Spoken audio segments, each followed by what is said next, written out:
Migration and colonization has been a normal part of human history as long as human beings have existed.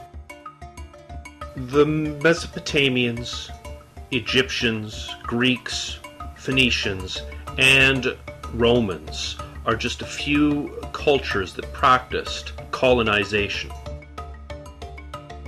The difference between the ancient cultural practices of colonization and the process known as imperialism are that generally the ancient cultures colonized areas of the world that were not populated at the time.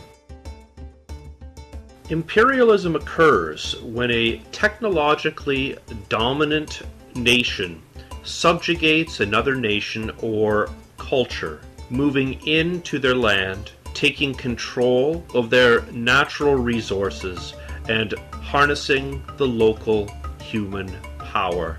We also call that enslavement. Christopher Columbus was one of our first real modern imperialists. Moving into the Caribbean islands, he subjugated the local Arawak. The combination of enslavement, harshness, and spread of European disease caused the Arawak of Hispaniola and the island of Cuba to become extinct. From Columbus onward, the colonization and subjugation of the people of the Americas has continued unabated until modern times. A task made easier by the fact that wars and disease destroyed 90% of the population. The gaze of Europe also turned to Africa. The discovery of gold and diamonds in many African lands led to a strong desire on the part of the Europeans to impose themselves in those lands as well. The leaders of Europe used and twisted the relatively new evolutionary theory of Charles Darwin in order to justify the new racist policies.